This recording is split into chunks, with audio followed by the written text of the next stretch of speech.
Black Magic Woman podcast acknowledges the traditional owners of the land we have recorded this episode on. We also acknowledge traditional owners of the land where you, the listener or viewer, are tuning in from. We would like to pay our respects to our elders past and present and acknowledge that this always was Aboriginal land and always will be Aboriginal land. Welcome to the Black Magic Woman podcast with Mundanara Bayles. Welcome back to another episode of the Black Magic Woman podcast. It is great to have your company. I am here on the beautiful land of the Wurundjeri Woiwurrung people in Naarm, aka Melbourne. So here I am at the Indigenous Leadership Summit, brought to you by the Leadership Institute and Monash University. And I'm actually yarning with different mob that have come to the conference, but also people that are actually on the program. So, Michael, I did not think that I'd be running into you this soon, but it's lovely to actually reconnect, and we're having a yarn. I get to hear all about what you've been doing since, when was it, a year, 2 years ago? 2 years ago, I think we caught up in Coolum. So what are the odds we're down here in Naarm? Yeah, my new home, even though I grew up on Kabi Kabi Country in the Sunshine Coast. Oh, there you go. Well, that's the first question I ask all of my guests is, tell us a little bit about yourself.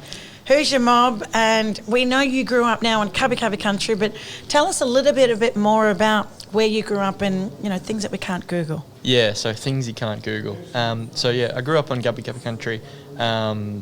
My mob, I guess, my ancestors all hail from Greece, both on mum and dad's side. So Poulos on mum's side and Frangos on dad's side. So that's my ancestry. Grew up in beautiful Budrum on the Sunshine Coast. Do you know that's where I live now? I did not know. I thought you still lived in Coolum. All right. There you go. I'm in Budrum. Yeah. So I think really blessed to grow up there in such a beautiful landscape and environment, particularly the little waterfalls, Serenity Falls. That's a place that I've always gone down to, and a place I always go when I come back from the hustle and the bustle of Melbourne. And then again, the beach is just down the road as well. So that's where I grew up. Was really lucky to grow up there. Another bit of luck I guess I came across is where I grew up and how I grew up. Was fortunate enough to grow up, upper middle class family. Mum and dad, both have small businesses, that type of thing. So that's top of my upbringing. Went to a private school and then went to uni, the kind of pretty usual standard thing. So that comes with a lot of privilege, a bit of an obligation as well. And then moved down to Brisbane, lived in Brisbane for 10 years, went to uni there. Did renewable energy systems engineering. Was one of the first batches through in the country. Actually, there was two batches, one at Griffith and one at ANU with a renewable energy degree. And now, down in Melbourne, living down here on Wurundjeri country in Naarm, really trying to make an impact in closing the gap and bettering First Nations people's lives through renewable energy and other infrastructure. Wow, listen to this fella. You don't even look that old. Yeah. It's like I was down there, done this degree, and I'm here. Like, are you doing your own hustle? Who are you working for? Yeah. So that's the hustle. So Indigenous Energy Australia. It's an astute observation. I'm young, but I'm a bit of a veteran. I'm a veteran in the renewable energy game as well. So 2009, I started my degree, and that was the first time it was even offered as a degree. And 2009 to 2024, it's about 15 years. So still young and sprightly at 32, but I think the average tenure of someone in the renewable energy industry is 8 years, and I've been doing it for 15. Let alone been working on actually First Nations benefit from renewable energy since 2009 as well. So me and a mate, Joshy. Is Joshy a black fella? Joshy's a black fella. He's a co-owner of the business. And in 2009, I came, as I said, grew up in pretty homogenous white neighbourhood. So I didn't know a lot about blackfellas, and I moved down when I was 17 to uni, and I met Joshy and a few other mates, Torres as well as another director of the company. And Josh and I were having a yarn, and he was talking about getting some land back, and I didn't know what that was. And I asked him, what's getting land back? And he said, he explained the process, and I said, yeah, right, that's pretty cool. And then I was talking to him about a lecture I'd just been at that day about spacing solar panels out for solar farms. And we kind of looked at each other, and I think there was a twinkle in both of our eyes. We both had the idea at the kind of same time, saying, oh yeah, you could probably look at solar as a way to create a sustainable revenue stream on country, particularly in remote and regional country, when you're getting land back. And then from there, it flourished. So we're great mates and continue to talk about it. I did some research on it and published an industry paper in 2012, 2013. So you do an undergraduate thesis as part of your engineering degree, and everyone was doing kind of electric bubblers and solar powered streetlights, and I did mine was engineering on country, so how renewable energy can work with mob. So that was very interesting. And then in 2016, after a lot of conversations and talking, Joshy gave me a call and said, "Hey, Mick, remember that idea we had in first year uni? Let's have a crack." And we've been kind of hustling ever since, and slowly kind of really making our mark, and we're getting to the point now that we're quite a respected voices and authority in kind of the renewable energy and First Nation space. Wow. That's where we're at now. So we're kind of sitting at probably five-ish staff, maybe 7 on a good day, and just going through a bit of business growth and kind of working all over the country, at a federal, state level, but really grassroots level is something that's really important to us. So we do a lot of community low and pro bono work as well, and try to benefit people wherever we can through energy. This is like literally music to my ears. I, as a black woman in business, have engaged in terms of consulting projects and initiatives, and just supporting some of these big companies, the Clean Energy Network. Yep. Clean Energy Finance Network, Yeah, CEFC. Clean Energy Finance Corporation, Yes. CSC, yeah. So they're one of Black Card's clients. Yep, perfect. And then I was at the First Nations Clean Energy Network Summit Symposium, down in Adelaide. on Kabi Country recently. Yeah. And one of my latest kind of projects that I'm working on with one of my deadly sisters, big shout out to Erin Woolford, who lives in the Flinders Ranges, which is a couple of hours out of Adelaide. I haven't been there yet. Yeah. But she's a Kuyani Aranda woman, and Erin is leading, a lot of Black Card projects with some of our clients that are in the renewable space, Tilt. Tilt Renewables. So they're another big client of Black Card. So there's this connection now that I didn't have 2 years ago.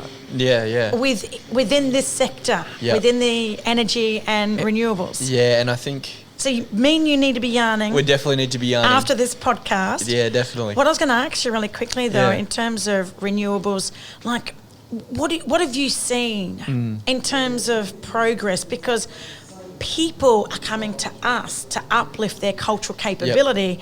You're working on the ground with mob. Yep. So it's like I'm over here and you're in between. I am. You are you're a client. Yep. And you can go and service the clients that I'm servicing. Yep. They're coming to me for cultural capability. Yep. And HR policies and processes and, cultural heritage manuals, traditional owner and First Nations engagement. So we do all of that stuff. Yep. You're on the ground with mob. Yep. So you've got an advantage in terms of supporting mob in dealing with some of these big clients. Yeah. Yep. We do. So, as a business, our big goal is to solve a problem. That problem's with infrastructure generally, right? So across Australia, and this is not just me saying it, this is the federal government's agency, Infrastructure Australia, all types of kind of smart people and reports say we don't think about infrastructure in a long-term way. It's all short-term, tied to kind of 3-4 year ideas, and it's really silly because we're thinking 4-year horizon, but the stuff's in the ground for 20, 50, 100 years. Yeah. So as a business, we say, all right, let's think generationally. Well, this is a very Aboriginal approach. Exactly right. It's long term. Yeah, and this is this. Like we were planning at least 10,000 years or 1,000 years. The Chinese, I believe, plan 300 years ahead. Yeah. Where white fellas are like 3 years. Yeah, and that's long term. Yeah, and the issue is kind of, if you're thinking real technical, even real white fella technical, like nerdy way, you should be thinking 20, 50 years. You should be borrowing from that Indigenous way of thinking anyway. But for some reason, we're not connecting to, that kind of scientific, white fella way, and we're not connecting to an Indigenous way. We're just stuck in the middle, and it's creating real issues. It's creating issues for everyone. It's really noticeable in the renewable energy space because that industry is moving so fast. But as every kind of national or issue of national significance, it disproportionately affects Aboriginal people, Torres Strait Islander people as well. And there's a few reasons for that. There's a kind of a lack of voice. There's a starting from, behind the start line, that type of thing. So when you produce poor infrastructure, and infrastructure is ultimately there to build people and help people go about their way of life, and so I can go and have dinner with my grandma and that type of thing. If we didn't have infrastructure, roads and electricity and water, it'd be real tricky to do that. So that's ultimately what infrastructure is there to do. We're taking a bit of a different angle. We think about it long-term, generational, as you very aptly pointed out. That borrows from an Indigenous way of thinking. In doing that, we work across the board. So we work at grassroots. We do strategies, so strategies for regions, strategies federally, strategies nationally, that type of thing. And then the other part of the work that ties into what you do is the organisational work. So there's a real issue with infrastructure's culture and the way they think, and that issue is very noticeable in the renewable energy industry, and it needs to shift to that long-term thinking, and it needs to shift to be more thoughtful of First Nations people, because they're not in the equation. They don't get thought of. There's plenty of organisations with RAPs and that type of thing, and there's not as many as there should be actually in the renewable energy space. It's somewhere, having a RAP is somewhere where the renewable energy space underperforms compared to miners and other industries. Yeah. But excluding that, the thought's just not there. And I think part of the work that we're doing is connecting with grassroots, mob, helping them deal with companies, but also then partnering with industry and then probably partnering with organisations like yourselves, because we don't offer those services, but we think probably strategically about it and say, well, how do we develop a culture within our organisation to enable us to work better with these communities? Yeah. And our whole approach is forget what you're doing. If it's water, if it's energy, if it's a national strategy, if it's an individual big development, just don't worry about it. Go out to community, have a yarn with them, understand who they are and what they aspire to, and then figure out how you fit in with that, not how community fit in with what you're doing.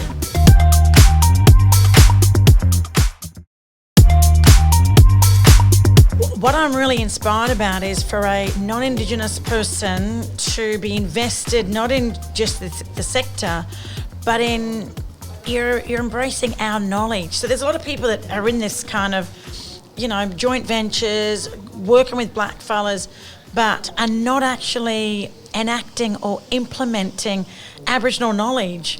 Yep. So this is I would love for more Australians, I'm talking to everyone now, I would love for more Australians to embrace Aboriginal knowledge. Yep. Especially when it comes to community building, nation building, relationships. Yep.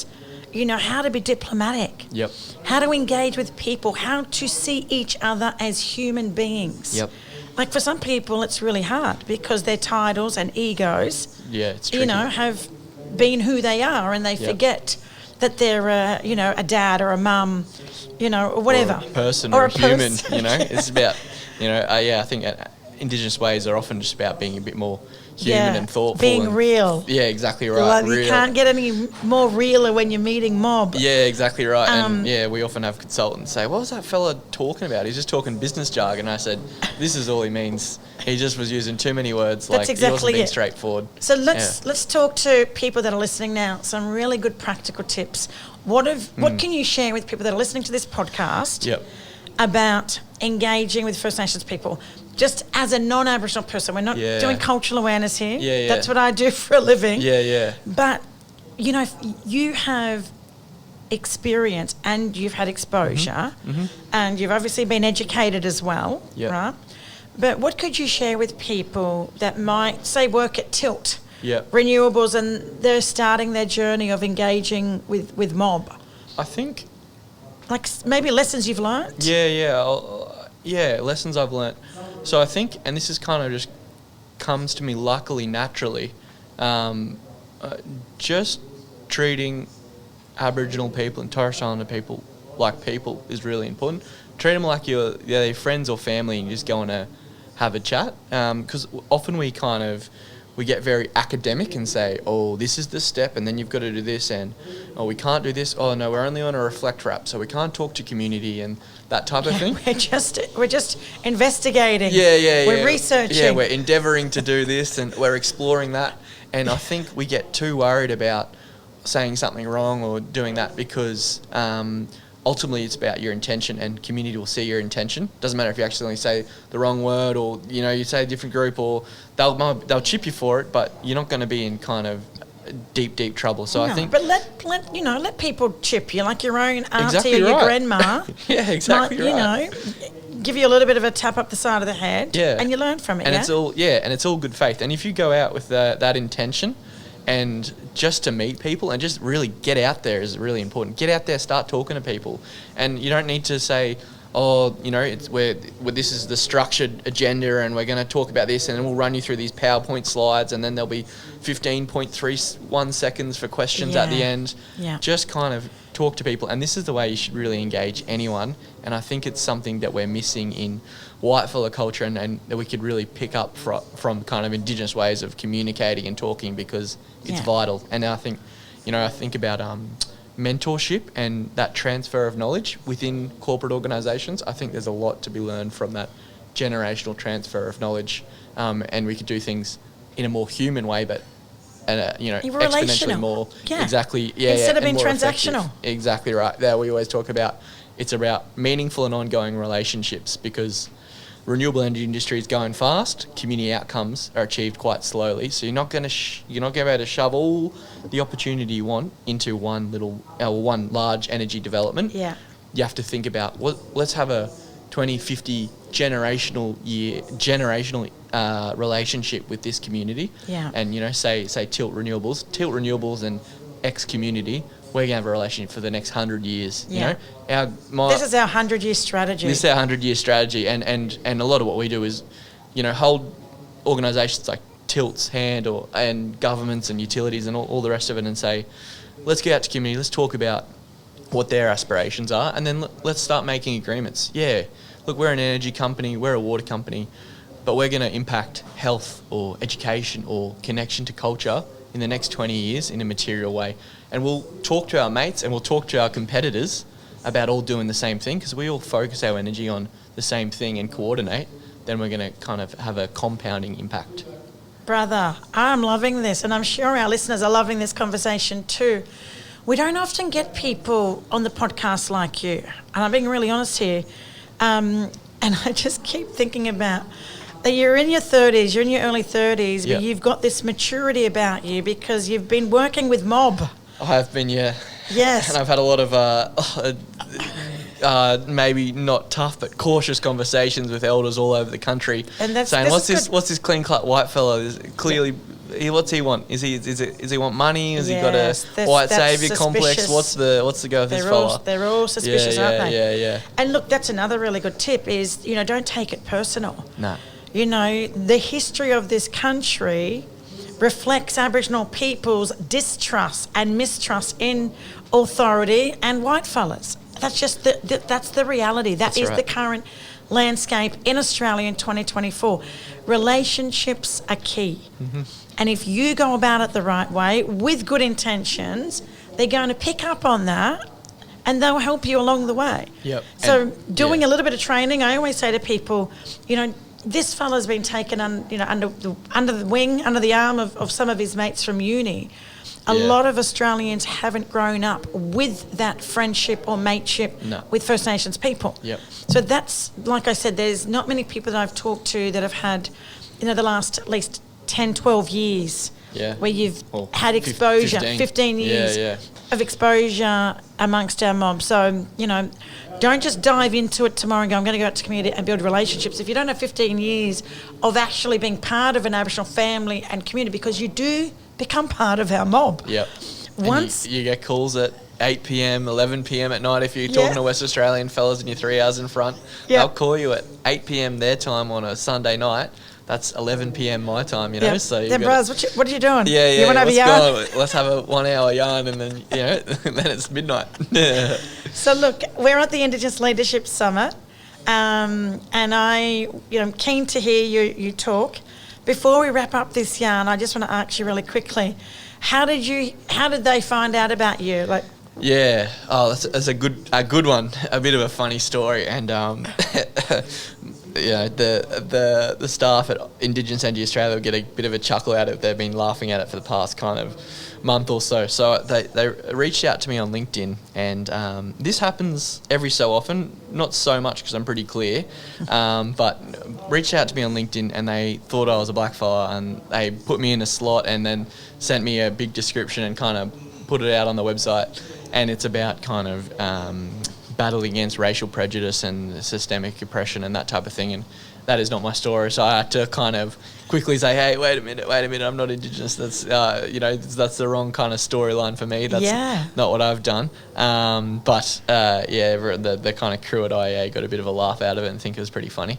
But that's how they reached out, and I think it's just we're starting to really get there as an organisation. I think it's because we're really tied to our purpose. Like, we're a PTY Ltd. I say we're a profit for purpose, but we're really committed to that purpose.